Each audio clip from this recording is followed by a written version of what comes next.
안녕하세요. 저는 두돌된 딸을 키우는 40대 여자입니다. 평소 즐겨 듣는 채널에 제 사연이 소개될 거란 생각만으로도 괜스레 떨려오네요. 그럼 시작해볼게요. 저와 남편은 10년차 부부였습니다.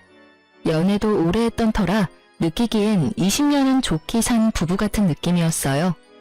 풋풋 설렘 이런 단어와는 거리가 멀었지만 저희만 느낄 수 있는 특유의 그 편안함이 전 좋았어요. 남편과 전 자연 임신이 되지 않아 병원에 가서 검사도 받고 시험관 시술도 병행했지만 임신이 되지 않았어요. 거듭된 실망과 실패에 저흰 지쳐갔어요. 그럴 때마다 남편과 저는 서로를 보듬어 주었고 지난 10년 동안 크게 싸운 적이 없었죠. 그만큼 눈빛만 보아도 잘 알고 자신보다 서로를 위해 배려한다고 생각했어요. 남편과 저 사이엔 애틋함이 감미된 우정이 있다고도 생각했죠. 한없이 괜찮다며 잘 될 거라고 하는 남편과는 달리 아버님은 한없이 절 구박했어요. 친구들 이야기를 들어보면 이런 경우 어머님이 나서서 난리를 부리고 아버님은 한 발 물러서 지켜본다고 하던데 저희 시댁은 정반대였어요. 며느리 사랑은 가뿐히 버려버린 아버님은 고약하기가 하늘을 찔렀어요. 입만 떼셨다 하면 어쩜 그렇게도 주옥같은 망언을 하시는지. 결혼 3, 4년 차까진 매번 아버님을 뵐 때마다 놀라움의 연속이었어요. 아버님의 한마디에 울고 웃던 전 어느새 결혼 10년 차가 되었고 이젠 아버님의 100마디도 가뿐히 받아치는 며느리가 되었어요. 애도 못 가지는 것이 음식간도 못 맞추는구나. 어느 것 하나 간이 딱 맞는 게 없어. 이걸 먹으라고 만든 게야? 그러게요. 제가 왜 그랬을까요? 진작 이혼시켰어야 했거늘. 내가 심성이 이렇게나 곱다. 너 같은 것도 며느리라고 내치지도 못하고 그 긴 세월을 네 꼴을 보고 살고 있는 걸 보니 말이다. 그러게요. 아버님이 못하시면 저라도 이혼하자고 했어야 했는데 제 심성이 고와서 그 모진 핍박에도 아버님이 부르시면 쪼르르 달려와서 또 이 꼴을 당하고 있네요. 저 고약한 것, 애도 못 가지는 것이 입만 살아서는 네 꼴 보니 밥도 안 넘어간다. 얼른 집으로 가. 아버님, 갈 때 가더라도 제가 차린 밥은 좀 먹고 갈게요. 오늘 아버님 아들도 늦는다고 해서 집에 먹을 것도 없단 말이에요. 애는 못 가지지만 배는 고파요, 저도. 제 입장에선 참다 터져 이제야 할 말을 하는 것이었지만 아버님 입장에선 이런 제가 되바라지다라고 생각하셨죠. 본인이 저에게 어떻게 했는지는 전혀 기억하시는 분이 아니니까요. 이런 상황이 저도 물론 좋을 리 없었어요. 그래서 연락을 피하거나 호출에 응하지 않으니 글쎄 아버님께서 저희 집으로 직접 찾아오시더라고요.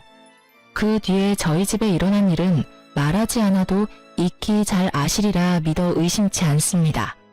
아버님이 돌아가시고 난 뒤 집에 돌아온 남편이 화들짝 놀라며 이런 말을 했어요. 뭐야, 집에 도둑 들었어? 집꼴이 왜 이래? 구석구석 헤집으며 어찌나 딴지를 잘 거시는지. 그날 이후 전 아버님의 호출엔 그냥 응하는 것이 100배는 편하다는 결론에 도달하게 되었어요.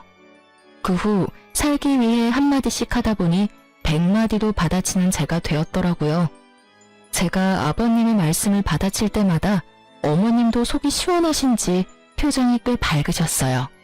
그러다 아버님이 역정을 내시며 자리를 뜨시는 날이면 저에게 엄지손가락을 치켜 세워주시곤 했죠. 이렇게 제 편을 들어주시는 어머님이 계셔 저도 참지 않고 할 말은 할 수 있게 된 것 같아요. 참 감사한 일이죠. 하지만 아무리 할 말은 다 하는 저일지라도 상처를 받지 않는 건 아니었어요. 특히 아버님의 말씀에 친정 부모님이 등장하는 날이면 울컥하는 마음에 말보다 눈물이 앞서곤 했어요.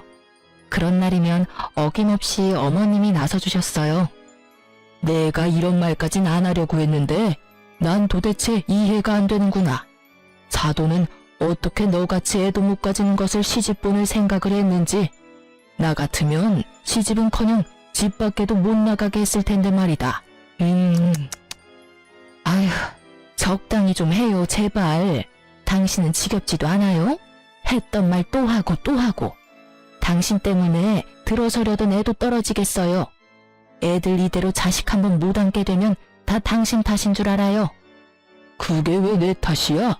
딴 집 며느리는 셋씩이나 낳고도 또 임신했다고 하던데. 쟤는 병원 가서 시술인가 나발인가도 받으면서도 소식 없는 거 보면 모르긴 몰라도 몸에 문제가 있는 게지. 당신 정말 치매 검사라도 해봐야 하는 거 아니에요? 애들 당신 등살에 매년 검진받고 있는 거 정말 몰라서 그런 말 하는 거면 당장 내일 나랑 병원부터 갑시다. 당신 말대로 모르긴 몰라도 머리에 문제가 있어 보이니까요. 이 할망구가 지금 누구 편을 드는 게야? 당신이 이따위로 구는데 내가 누구 편을 들겠어요? 당연히 며느리 편을 들죠. 꼴에 같은 여자라고 편드는 꼬락서니 하고는 혀 좀 그만 차고 할 일이 그렇게 없으면 들어가서 잠이나 자요. 꼴도 보기 싫으니까. 그렇게 아버님을 방으로 보내버린 어머님은 늘 제 손을 꼭 잡아주시며 말씀하셨어요. 아가, 미안하구나. 내가 이렇게 대신 사과할 테니 마음에 너무 담아두지 마라. 저런 말들 마음에 담아둬봤자 너만 병들어. 알겠지? 네, 어머님. 걱정 마세요. 하루 이틀도 아니고 저 괜찮아요. 전 늘 이렇게 대답하곤 어머님을 향해 웃어 보였고요. 그러던 결혼 10주년을 며칠 남기지 않은 어느 날, 저에게 기적이 찾아왔습니다. 축하드립니다. 임신입니다. 네? 정말 임신이에요? 예, 산모님. 그동안 정말 고생 많이 하셨어요. 노산이라 조심 또 조심하셔야 합니다. 이번에도 당연히 아니겠지 하는 마음에 찾은 병원이라서 더 기뻤어요. 진료실에서 어린아이처럼 방방 뛰고 말았죠. 특히 그 산모님이라는 호칭이 어찌나 좋았는지 몰라요. 병원을 나서는데 그야말로 구름 위를 걷는 기분이더라고요. 전 남편보다 먼저 아버님께 전화를 걸었어요. 아버님의 말씀대로 아기도 못 가지던 것이 드디어 임신을 했다는 사실을 제일 먼저 알려드리고 싶었으니까요. 네가 웬일이냐? 먼저 전화를 다 하고. 아버님, 저 지금 병원에서 나오는 길인데 저 임신했대요. 뭐? 그게 사실이야? 네, 노산이라서 조심하라고 하네요. 그거 말곤 저도 아기도 건강하대요. 심장 소리도 들었는데 신기하더라고요. 그래? 우리 아가 고생 많이 했어. 그래서 지금 병원 앞이냐? 아버님은 민망하지도 않으신지 임신 소식에 말투가 180도로 바뀌셨고 전 그런 아버님의 말투에 웃음이 튀어나오려는 걸 겨우 참으며 답했어요. 네, 택시 타고 가려고 기다리고 있어요. 그럼 조금만 더 기다리거라. 내가 데리러 갈 테니. 네? 아니에요. 병원 오는 날이라 아침 일찍부터 설쳤더니 피곤해서 빨리 집에 가서 눕고 싶어요, 아버님. 그러냐? 그러면 집에 가서 기다리거라. 내가 갈 테니. 혹시나 먹고 싶은 거 있으면 문자 보내놓으렴, 아가. 언제 들어봤는지 이젠 기억도 안 나는 호칭, 아가. 아버님은 저를 아가라 불러주시며 완전히 다른 사람이 되어 저를 대해주시더라고요. 달라도 너무 다른 언행에 당혹스럽기도 했지만 앞으로 펼쳐진 행복한 미래를 생각하니 꼭 나쁘지만은 않았어요. 이제 고생 끝, 행복 시작이라고 생각했던 것도 같아요.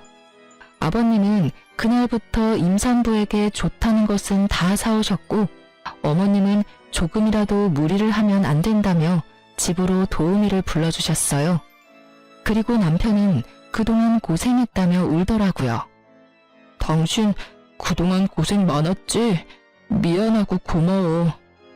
나만 고생했나 뭘? 당신도 고생했지. 그런데 당신 울어? 눈물이 계속 나네. 어이구, 남자가 울기는. 하긴 그동안 우리 고생한 거 생각하면 남자 여자 상관없이 대성통곡을 하고도 남지 뭐. 여보, 우리 이 아기 세상 밖으로 나올 때까지 잘 지켜주자. 알겠지? 알겠어. 남편과 전 임신 전보다 애틋해졌다고 생각했어요. 그것이 제 착각이라는 걸 금방 알게 되었지만요. 어찌되었든 그때 전 행복했어요. 혹시나 하는 마음에 하루하루가 노심초사였지만 그조차도 행복하더라고요. 뱃속의 아기는 잘 자라주었고 남편이 바빠 함께 검진 간 적이 없다는 것만 빼면 남편에게 불만도 없었고 사이도 좋았어요. 무엇보다 아버님이 너무 잘해주시니 그것만으로도 너무 좋았죠. 그렇게 전 결혼 생활 10년을 통틀어 가장 행복한 시간을 보내고 있었어요. 제 행복이 끝나던 날은 뱃속의 아기가 딸이라는 소식을 들은 날이었어요. 전 전화를 기다리고 계실 아버님께 전화를 걸었어요. 아버님, 저예요. 뭐래니? 아들이지? 그치? 그게요. 그게 말이죠. 딸이래요. 뭐? 딸이래요, 아버님.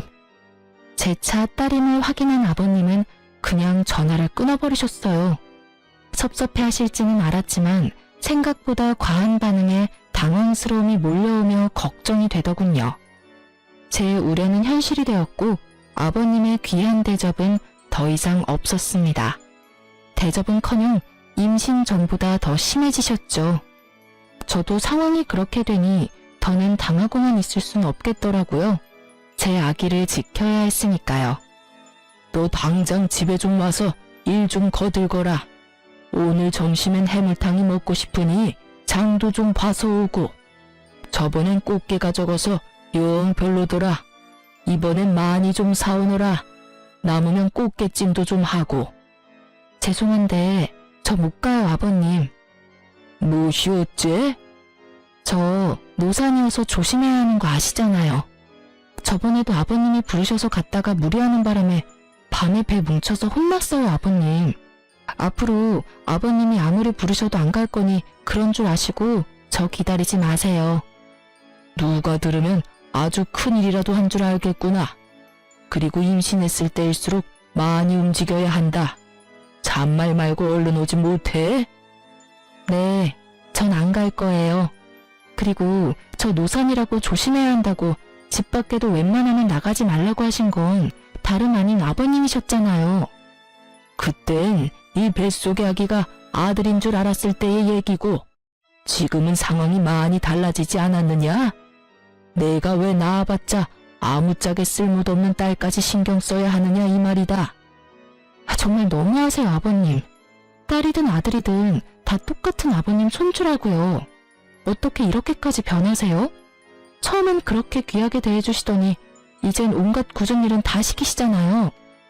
그때 이야기는 꺼내지도 마라. 그 뱃속에 든 것이 딸인 줄도 모르고 몸에 좋다는 것 다 갖다 먹인 거 생각하면 장기가 다 꼬이는 기분이니까. 아, 그러세요? 그럼 제가 더더욱 가면 안 되겠어요, 아버님. 딸이나 가진 제가 아버님 앞에서 얼쩡거리다가 진짜 아버님 장기라도 다 꼬여버리면 어째요? 뭐야? 너 지금 나한테 악담 퍼붓는 게야? 아니요. 진심에서 나오는 걱정이에요. 그럼 저 배가 또 뭉쳐서 쉬어야겠어요. 들어가세요, 아버님. 전화를 끊어버린 전 아버님이 또 찾아오시진 않을까 걱정스러웠지만 다행스럽게도 어머님이 잘 막아주셨는지 그런 걱정은 덜 수 있었어요. 하지만 혹시나 하는 상황이 있을 수도 있으니 남편에게도 말을 했어요. 여보, 잠깐 얘기 좀 해. 중요한 얘기야? 내일 하면 안 될까? 나 오늘 좀 피곤한데. 중요한 이야기야. 저의 단호함에 남편은 귀찮아 죽겠다는 얼굴로 제 옆에 앉더군요. 아, 뭔데? 당신이 아버님께 전화 좀 해줘. 우리 아기 여자인 거 아시고 나선 나한테 또 시작하셨어. 아니, 더 심해지셨어. 노산이라고 또 조심해야 한다고 난리치실 때는 언제고 요즘엔 틈만 나면 불러서 일 시키신다고. 오늘 또 전화와서 난리치시길래 난 앞으로 못 간다고 그랬으니까 당신이 전화해서 무사히 출산할 때까지 나 좀 괴롭히지 마시라고 해줘. 당신이 못 간다고 했으면 됐지. 나까지 굳이 전화해서 그런 말을 해야 해? 당신 기억 안 나? 임신하기 전에 내가 아버님이 오라는 거 무시했다가 우리 집에 찾아오셔서 냉장고 안 다 뒤집어 놓으시고 옷장 다 헤집고 심지어 욕실 수건까지 다 꺼내서 다시 빨라고 하셨잖아. 혹시나 이번에 또 찾아오셔서 그러시면 어쩌냐고. 지금은 홀몸도 아닌데. 알겠으니까 그만 좀 해. 나 오늘 진짜 힘들었어. 요즘 계속 야근하는 거 알잖아. 제발 나 좀 쉬자, 어? 그래, 알겠어. 내일 꼭 전화 드려. 남편의 무관심에 가까운 태도가 마음에 들지 않았지만 정말 피곤해서 저러는가 보다 했어요. 하지만 남편의 무관심엔 이유가 다 있었더라고요. 그 이유는 며칠 뒤 퇴근하고 돌아온 남편의 손에 있었어요. 이게 다 뭐야? 내가 묻고 싶다. 이게 다 뭐야? 이 남자 누구냐고. 남편이 건넨 것은 낯선 남자 품에 안겨있는 저의 모습이 찍힌 사진이었습니다. 당황스러웠죠. 아무리 보아도 처음 보는 남자의 품에 아무리 보아도 저인 여자가 안기다시피 기대어 있었으니까요. 나도 몰라. 이 여자는 내가 맞는데 이 남자는 나도 누구인지 몰라. 진짜야. 당신 지금 그걸 말이라고 해? 솔직히 말하라고. 나 진짜 억울해. 당신 나랑 산 세월이 얼만데 날 몰라? 내가 당신 두고 바람필 여자야? 그러니까 설명을 해보라고. 이 남자는 누구인지, 왜 이러고 있는 것인지. 나도 말하고 싶어. 그런데 진짜 아무 생각도 안 나는 걸 어떻게 해? 크게 당황한 저는 아무 생각이 떠오르지 않았어요. 그저 억울하다는 생각밖에 들지 않았어요. 전 손톱을 물어뜯으며 사진 속 상황을 떠올리려 했었고, 그런 저를 보던 남편은 충격적인 말을 꺼냈어요. 당신 솔직하게 말해봐. 뱃속의 아기 내 자식이 맞긴 해? 뭐? 당신 방금 뭐라고 그랬어? 당신 자식이 맞냐니? 그러면 우리 아기인데 당연히 당신 자식이지. 누구 아기겠어? 아니, 상황이 그렇잖아. 갑자기 이런 사진을 회사로 오지를 않나. 당신은 자세한 설명도 없이 억울하기만 하다고 하지. 입장 바꿔 당신이 나라면 의심 안 되겠어? 나 이 사진 보는데 진짜 당신한테 배신감도 들고 믿을 수도 없어서 당장 이혼하고 싶은 거. 우리 함께한 세월이 있으니 마지막으로 변명이라도 들어보려고 온 거야. 그런데 아무 말도 못하는 당신 보니까 정말 실망스럽다. 전 정말 억울해 미칠 것만 같았습니다. 정말 기억이 안 나서 할 말이 없는 것인데 없는 기억을 만들어낼 수도 없는 노릇이고 너무 억울하더라고요. 아무 말도 하지 못하고 남편이 하는 말만 죄인처럼 듣고 있던 그때 제 머릿속에 번쩍하고 기억 하나가 스쳐가더라고요. 사진 속 그날의 기억이요. 전 최대한 차분히 그날의 기억을 남편에게 전달하려 애썼어요. 아, 나 기억났어. 그날 어머님이 편찮으시다는 연락받고 식사라도 챙겨드려야겠다 싶어서 장보고 나오던 길이었는데 그 남자랑 부딪혔어. 그 바람에 장본 걸 다 떨어뜨렸고 급하게 줍고 일어나는데 갑자기 너무 어지러운 거야. 당신도 알잖아. 나 임신하고 빈혈 심해진 거. 내가 갑자기 비틀거리니까 그 남자가 부축해주더라고. 나도 너무 어지럽고 쓰러질 것 같아서 모르는 사이에 기댄 것 같은데 그 타이밍에 이런 사진이 찍혔나 봐. 그러고 나서 그 남자가 가방에 임산부 배지를 보고선 날 부축해서 택시 타는 곳까지 데려다 주더라고. 정말 그게 다야. 남편은 헛웃음을 지어 보였지만 사진의 진실은 이것이었어요. 심지어 제가 그 남자에게 기대었다는 것도 사진을 보고 알았을 정도로 찰나의 순간이었고요. 저의 설명에도 남편의 눈빛은 차가웠고 저는 지은 죄도 없는데 괜히 남편의 눈치를 살피고 있었어요. 그 순간 남편의 입에선 단 한 번도 상상할 수 없는 말이 흘러나오더라고요. 우리 이혼하자. 뭐? 이혼? 당신 진심이야? 나 당신 못 믿겠어. 지금 당신이 하는 말 다 거짓말 같고 당신 뱃속에 있는 아기도 의심스러워. 당신 내 성격 알지? 한 번 아니면 끝인 거. 지금이 그래. 이미 당신을 의심하기 시작해버렸고 쉽게 돌릴 순 없을 것 같아. 여보, 진짜 아니라니까.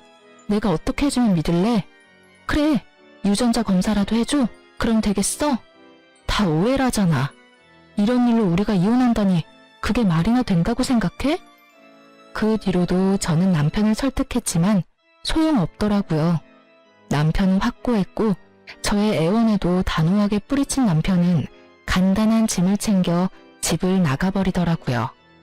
믿기지 않는 상황에 눈물도 나지 않았어요. 고작 이런 사진으로 17년 세월이 물거품이 되어버렸다는 사실이 아무리 생각해도 믿기지 않았으니까요. 전 뜬 눈으로 밤을 지새웠고 시부모님의 도움을 구해보고자 시댁으로 향했어요. 대문 앞에 선 저는 크게 심호흡했어요. 어떻게 말을 꺼내야 할지 모르겠더라고요. 숨을 고른 전 벨을 눌렀고 인터폰을 통해 아버님의 목소리가 들려왔어요. 누구세요? 저예요, 아버님. 문 좀 열어주세요. 문은 열리지 않았고 대신 아버님이 나오셨어요. 손에 물이 가득 담긴 대야를 든 아버님이요. 지금 뭐 하시는... 아버님은 대야 가득한 물을 저에게 들이부으셨고 전 그야말로 물에 빠진 생쥐꼴이 되었어요. 갑작스러운 물벼락에 깜짝 놀란 제가 소리를 지르니 아버님이 더 큰 소리로 호통을 치더라고요. 여기가 어디라고 찾아와? 네, 다 들었다. 어디 감히 네가 주제도 모르고 바람을 피워? 아버님, 그게 오해예요. 10년을 보셨으면서 모르시겠어요? 난 모른다. 그러니 썩 꺼져.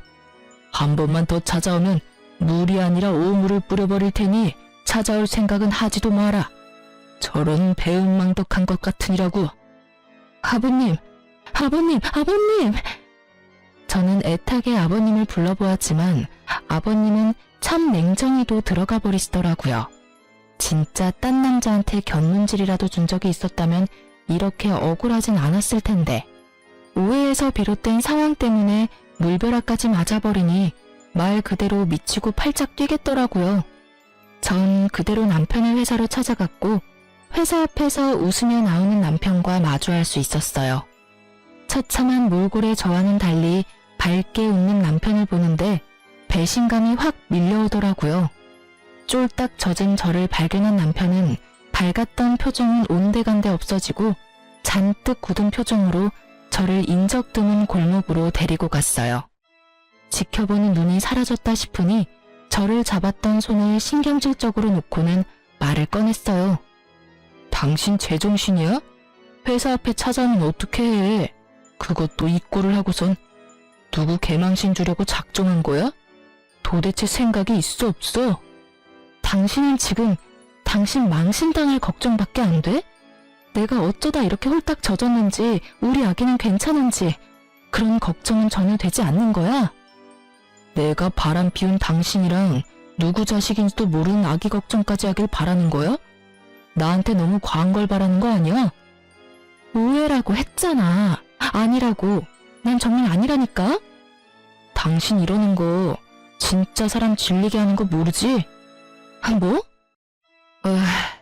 사실 이젠 그 사진이 오해든 아니든 상관없이 당신이란 여자랑 더 못 살 것 같아. 부부 사이에 믿음이 없는데 어떻게 같이 살아? 몸도 무거운데 괜히 고생하고 다니지 말고 그냥 이혼해. 마지막 부탁이야. 그럼 나 가볼게. 남편과 저 사이엔 그래도 우정 정도는 남았겠지 했는데 냉정하게 돌아서는 남편을 보니 저도 오만정이 떨어지더라고요. 그러면서 모든 상황이 받아들여지며 그제야 눈물이 나기 시작했어요. 전 그대로 주저앉아 배를 감싸 안고 울었어요. 저보다 아기가 더 불쌍해 눈물이 멈추지 않더라고요. 하염없이 울고만 있던 그때 어떤 남자가 다가왔어요. 전 인기척에 고개를 들었고 그 남자의 얼굴을 확인하는 순간 자리에서 벌떡 일어설 수밖에 없었어요. 그 남자는 바로 사진 속 그 남자였어요. 어? 맞죠?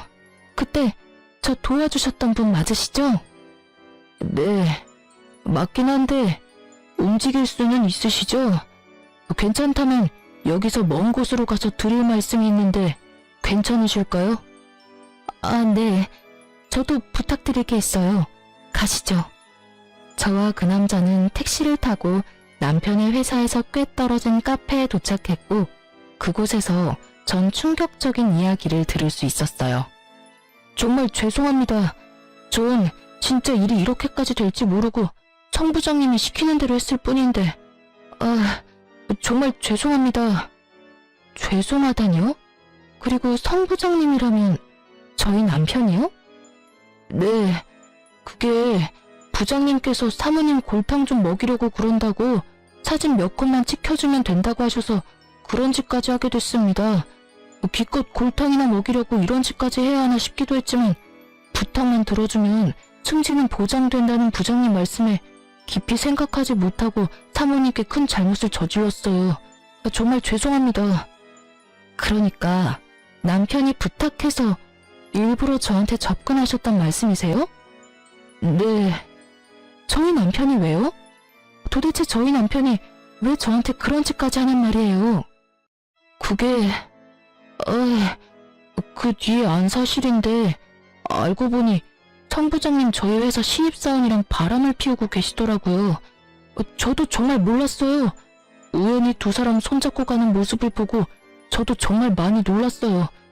그래서 어떻게 해야 하나 고민하는 와중에 오늘 사모님 모습을 보는데 이대로는 안 되겠다 싶어서 말씀드리게 됐어요. 정말 죄송합니다. 갑자기 변한 남편의 태도가 모두 이해가 되며 퍼즐이 완성된 느낌.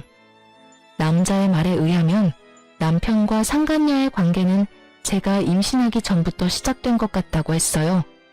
상간녀는 당연히 남편이 유부남인 걸 알고 시작했고 회사 내에서 두 사람의 관계를 아는 사람은 본인뿐이라고 하더라고요. 남편과 상간녀는 남자가 아는 줄은 전혀 모르고요. 말을 듣는데 제가 임신 사실을 알렸을 당시 남편이 흘렸던 눈물이 생각나더라고요. 그리고 알게 되었죠. 그 눈물은 기쁨이 아니라 슬픔이라는 사실을요. 아무리 상간녀가 좋아 죽을 것만 같아도 그렇지 어떻게 뱃속에 아기까지 부정하며 저를 모함할 수가 있는지. 제가 알던 남편의 모습과는 달라도 너무 다른 모습에 충격이 컸어요. 하늘이 무너진다는 기분이 이런 기분인가 싶었어요. 한참을 멍하니 있던 저는 남자의 계속되는 사과에 겨우 정신을 차리고 말했어요. 그렇게 미안하면 제 부탁 좀 들어주세요. 아니, 들어주셔야 할 거예요. 어떤 부탁이요? 제 남편하고 그 여자 함께 있는 모습 사진 찍어서 저한테 좀 보내주세요. 이대로 이혼하기엔 제가 너무 억울해서 안 될 것 같아서요.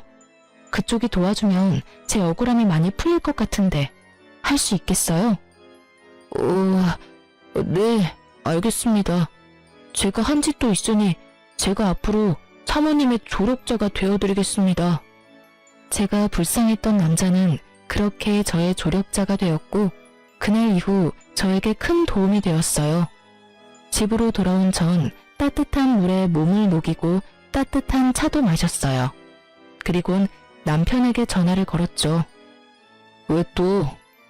날이 선 남편의 반응에 당장이라도 욕이 나올 것 같았지만 전 더 큰 통쾌함을 위해 꾹 참고 대답했어요. 이혼하자. 당신 소원대로 이혼해 줄 테니까 우선 집에 들어와. 이번 주는 나도 바쁘고 다음 주에 법원 가자. 법원 가기 전까진 집에 들어와서 남편으로 해야 할 도리를 다해. 당신이랑 나랑 연애까지 다 합치면 17년인데 이대로 끝나는 건 함께한 날들에 대한 예의가 아니지 않아? 그래. 내가 집에만 들어가면 확실하게 이혼은 하는 거지? 당신이 이혼하지 말자고 울고불고 매달려도 할 거니까 집에나 들어와. 그리고 이 집은 내가 가질게. 이 집 살 때 내 돈이 더 들어갔던 거 기억하지? 나머지 당신 돈은 내가 10년 동안 당신 집에 일해준 노동비, 일시불로 결제했다고 생각해. 괜찮지? 그래. 그러자. 그럼 다음 주에 법원 가는 걸로 알고 있을게. 이혼이 급한 남편은 제 요구를 받아들였고 전 쉽게 집을 챙길 수 있었어요. 그날 저녁 남편은 11시가 넘어서야 집으로 돌아왔고 거실 소파에서 자더군요. 전 잠든 남편을 재차 살피곤 조용히 남편의 휴대전화를 들고 방으로 들어왔어요. 당연히 비밀번호가 설정되어 있었지만 문제가 될 것이 없었어요. 저에겐 든든한 조력자가 있었으니까요. 저의 조력자는 제가 비밀번호 때문에 고민하자 자신에게 맡겨달라 하더니 하루 종일 남편을 쫓아다닌 것인지 그날 저녁 비밀번호를 알아내 알려주더라고요. 그 덕분에 저는 남편의 비밀번호를 손쉽게 풀어 증거를 수집할 수 있었어요. 문자를 살펴보던 저는 예상치 못한 대화를 보게 됐어요. 그것은 남편과 아버님의 대화였는데 내용이 충격 그 자체였죠. 알고 보니 아버님은 남편에게 여자가 생긴 것을 진작 알고 계셨고 제가 임신을 하니 정리하라고 하셨다가 뱃속의 아기가 딸임을 아시곤 저희의 이혼을 부추기다 못해 저를 모함할 계획까지 친히 세워주셨더라고요. 대화를 나눈 시간을 보니 주로 어머님이 주무실 때였고 통화는 주로 어머님이 문화센터에 계실 시간에 한 것을 보아하니 오로지 두 사람의 계획임을 알 수 있었죠. 여자한테 미쳐서 자식을 부정하는 남편이나 손자한테 미쳐서 며느리를 함정에 빠뜨리는 아버님이나 정상이 아니기는 매한가지였죠. 어쩜 그렇게 뻔뻔할 수 있는지. 사건의 전말을 다 알게 된 저는 분노의 힘으로 차곡차곡 증거를 모았고 법원에 갈 때쯤에 증거가 차고도 넘치는 상태가 되었어요. 결전의 날이 되었고 전 남편과 함께 법원으로 들어가기 전 카페에 들러 마지막 인사를 나누기로 했죠. 나 같은 놈 있고 행복하게 잘 살아. 남편 눈은 인제야 죄책감이라도 느껴지는 것인지 눈물을 글썽이더라고요. 이젠 참을 필요가 전혀 없는 저는 이제껏 모았던 사진을 남편 놈의 얼굴에 던지며 말했어요. 눈물 떨어뜨리기 전에 이거부터 봐. 이게 뭐야? 뭐긴 뭐야. 사실 바람은 네 놈이 피고 있었다고 뒷받침해주는 증거들이지. 그게 무슨 말이야. 바람이라니. 말도 안 되는 소리 그만하고 이제 법원 가자. 이혼해야지. 얼굴에 핏기라곤 없는 남편 놈은 발뺌하기 시작했고 전 나머지 증거들도 보여주었죠. 이건 너랑 그 여자랑 나눈 대화. 이건 네 사진첩에 있던 두 사람의 다정한 모습. 이건 너랑 네 아버지가 나눈 대화. 이래도 발뺌할 거야? 이게 다 너 때문이잖아. 그러게 10년 동안 안 되던 임신이 왜 갑자기 돼서는 날 이렇게까지 하게 만들어? 그냥 임신을 이유로 이혼하게 됐으면 얼마나 좋았냐고. 왜 임신으로 내 발목을 잡냐고. 사실 진심 어린 사과를 했다면 위자료만 받고 이혼해 주려고 했어요. 17년이란 세월이 저의 마음을 약하게 만들었거든요. 하지만 끝까지 제 탓을 하는 남편을 보니 제가 약해질 필요가 없음을 깨달았죠. 무릎을 꿇고 싹싹 빌어도 모자랄 판국에 이 와중에도 내 탓을 한다고?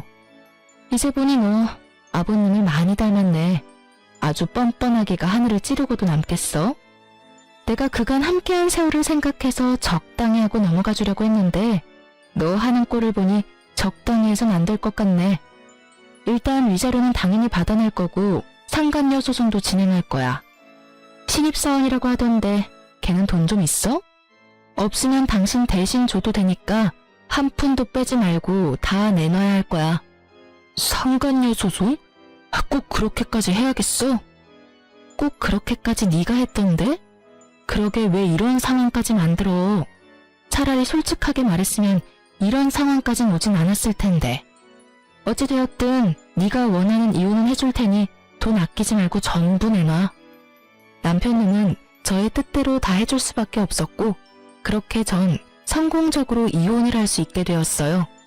위자료가 입금되던 날 전 모든 증거를 남편의 회사로 보내버렸고 그냥 외도 사실도 공분을 살 짓인데 임신한 아내를 모함까지 하며 이혼하려고 했던 사실이 부장이라는 타이틀에 제대로 먹칠을 해버린 거죠.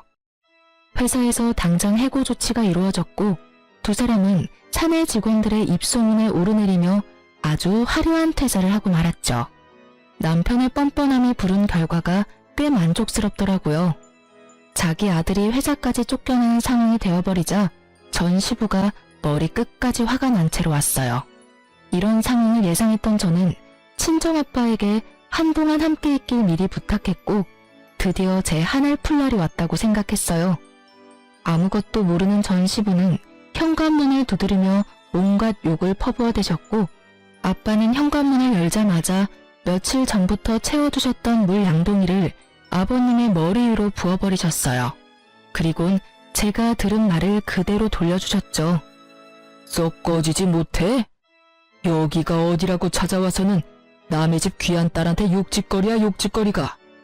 다시 한번 찾아왔다간 물이 아니라 오물을 확 뿌려버릴 테니 2번 다신 찾아올 생각도 하지 마. 당장 꺼져!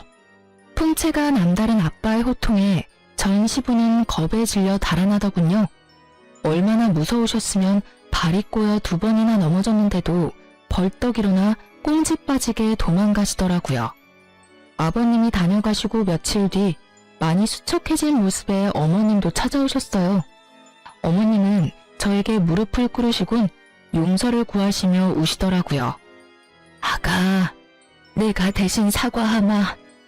내가 자식을 잘못 키워서 네가 이런 몹쓸 짓을 당했어.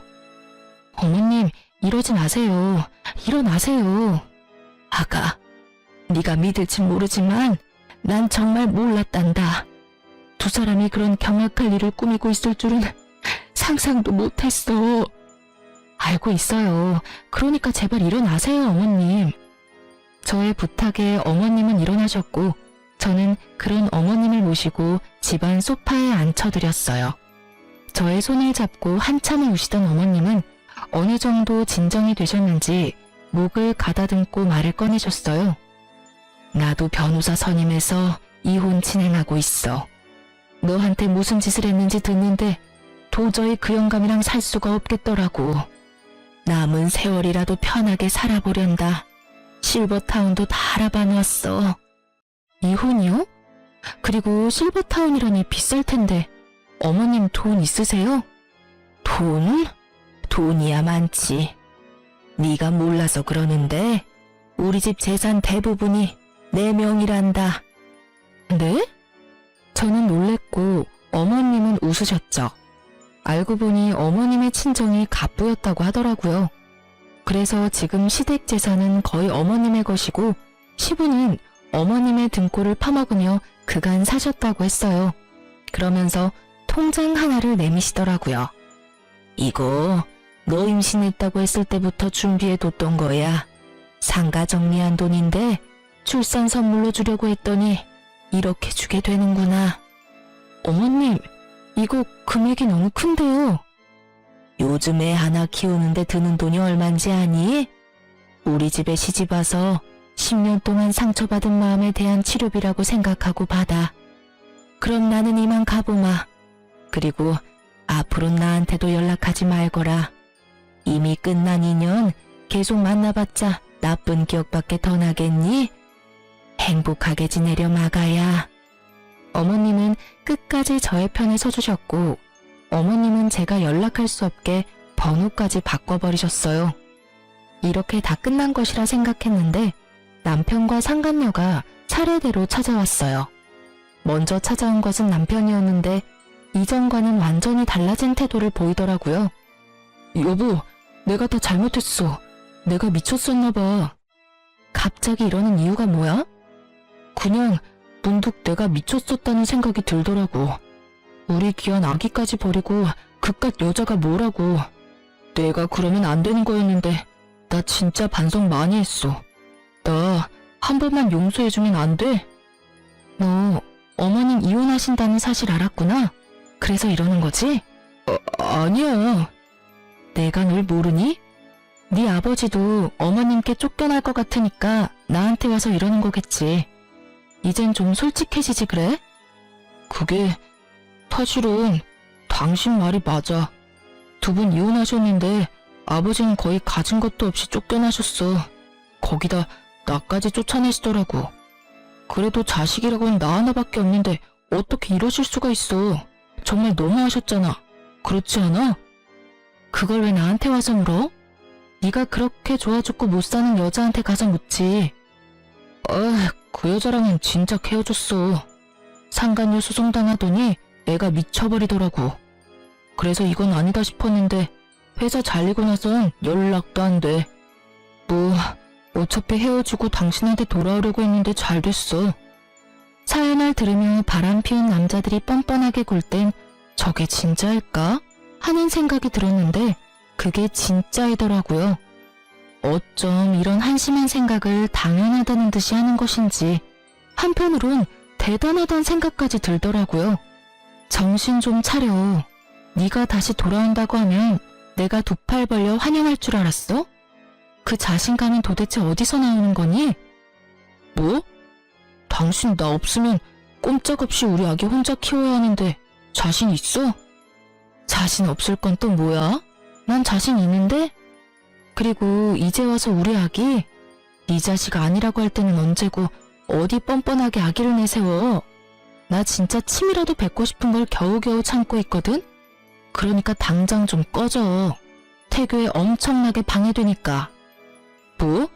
꺼져? 웃기지 마. 나 당신이 허락할 때까지 한 발짝도 안 뗄 거니까. 잊지 마. 여기 내 집이야. 그리고 나 지금 경찰에 신고할 거거든? 질질 끌려가도 괜찮으면 계속 있어. 난 상관없으니까.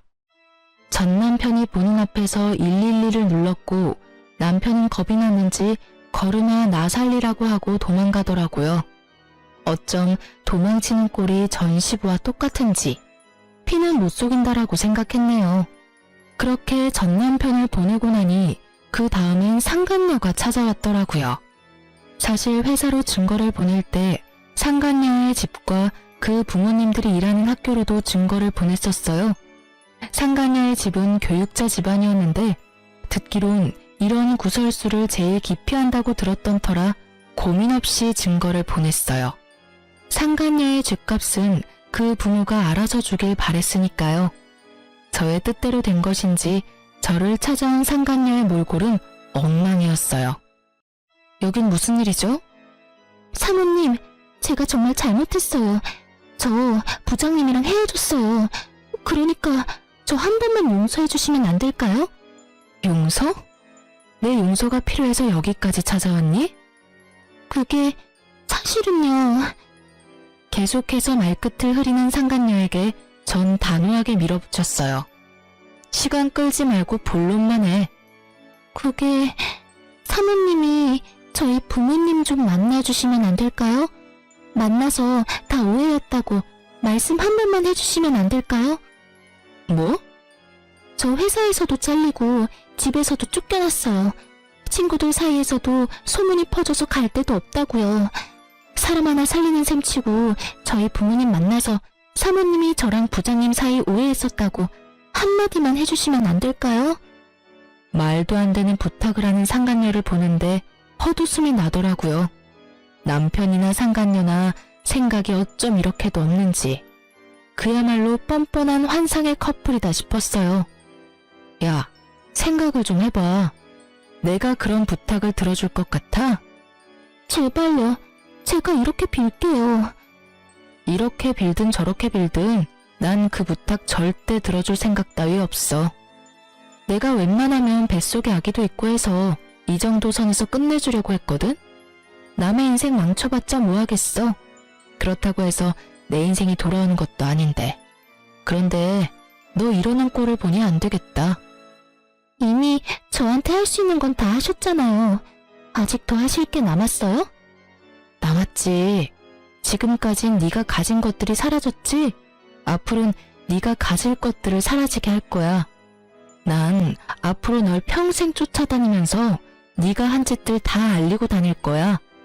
네가 다시 취직을 하면 그 회사에 찾아가서 다 알릴 거고, 네가 결혼을 하면 그 결혼식장에 찾아가서 그 결혼 망쳐버릴 거야. 알겠어? 사모님, 꼭 그렇게까지 하셔야겠어요? 제가 이렇게 빌잖아요. 제가 불쌍하지도 않으세요? 그러는 넌 내가 불쌍하지도 않았어? 내 뱃속의 아기는 안 불쌍하더니? 그게... 여기서 울고 있지 말고 얼른 나가. 너희 부장님한테 했던 것처럼 너도 경찰에 신고해버리기 전에 내 눈앞에서 썩 꺼져. 끝까지 물린 상간녀는 결국 울음을 터뜨렸고 전 꼴도 보기 싫어 상간녀를 내쫓아버렸어요. 사실 상간녀에게 말한 것처럼 평생 쫓아다닐 생각은 없어요. 저런 사람에게 제 남은 평생을 바쳐 복수하고 싶은 마음도 추호도 없으니까요. 다만 제가 그렇게 말함으로써 앞으로 상간녀에게 있을 축복의 날에 단 1초라도 불행을 줄 수 있다면 그걸로 족할 것 같았어요. 이로써 저의 복수는 끝이 났어요. 조력자에게 들은 말론 전 남편은 전 재산을 모아 시부와 함께 작은 집에 새들어 살고 있다고 하더라고요. 취업 준비는커녕 전화번호도 바꾸고 자취를 감춰버린 어머님을 찾아 헤매는데 온 시간을 허비하고 있다고 하네요. 아직 정신 차리려면 멀었다고 느꼈어요. 아마 지금 얻은 그 집에서 벗어날 순 없을 거예요. 한평생 어머님의 등골만 빼먹은 전 시부와 상간녀의 위자료까지 대신 주느라 통장이 텅텅 비어버린 전 남편. 그 둘이 함께 좁은 집에서 오손도손 살아보라죠 뭐. 전 많은 일을 겪었던 터라 걱정이 많았는데 우려와는 달리 무사히 출산했습니다. 진통만 7시간을 하고 결국 제왕절개를 하게 되었을 땐 좀 억울하기도 했지만 딸을 보는 순간 그 억울함이 눈 녹듯 사라지더라고요. 처음 딸을 안던 그 순간이 아직 기억에 생생하네요. 혼자 애를 낳아 키우겠다는 저를 보며 부모님은 강하게 반대하며 우려를 표하셨지만 요즘은 손녀 바보가 다 되셨어요. 딸이 제 어릴 적 모습과 똑 닮았거든요. 그래서 그런지 그렇지 않아도 사랑스러운 딸이 더 사랑스러워요. 그리고 전 요즘 친정에서 지내고 있어요. 처음엔 몸조리만 하고 나갈 예정이었는데 부모님의 반대로 친정에 눌러앉게 되었어요. 아무리 부모님이라지만 폐를 끼치는 것 같아 고민했는데 요즘 부모님이 딸을 보며 행복해하시는 모습을 보니 괜한 고민이었단 생각이 들어요. 100일의 기적을 기다리던 때가 엊그제 같은데 어느새 제 딸은 2번째 생일을 치렀어요. 저번 주부턴 어린이집도 다니고 있고요. 작은 등에 매달린 큰 가방이 어찌나 귀여운지. 그런 딸의 모습이 요즘 저의 웃음 버튼이랍니다. 이제 저도 다시 세상에 나가보려고 해요. 그래서 요즘 딸이 어린이집 간 사이에 상가를 보러 다니고 있어요. 아파트 상가에 작은 반찬 가게 하나 차리면 좋을 것 같더라고요. 다른 건 몰라도 10년이 넘도록 시부의 까다로운 입맛을 맞춰 요리하다 보니 음식 하나는 기가 막히게 잘 만들거든요. 이혼할 당시 그런 생각을 많이 했던 것 같아요. 나 혼자 잘할 수 있을까? 혹시라도 딸이 날 원망하면 어떡하지? 이런 생각이요. 아직까진 딸의 생각은 알 수 없지만 다른 한 가지는 분명하게 말할 수 있어요. 전 혼자 잘해왔고 앞으로도 잘할 자신이 있어요. 생각지 못한 일이 생겨나 힘이 들 때도 있겠지만 그조차도 잘 이겨낼 자신이 차고도 넘쳐요. 이렇게 요즘 전 행복하답니다. 자존감이 바닥을 기던 예전보다 지금이 훨씬 더 행복해요. 앞으로도 더 행복할 거고요. 이로써 길었던 제 사연은 끝이 났네요. 저의 긴 하소연과 같은 사연 들어주셔서 감사합니다.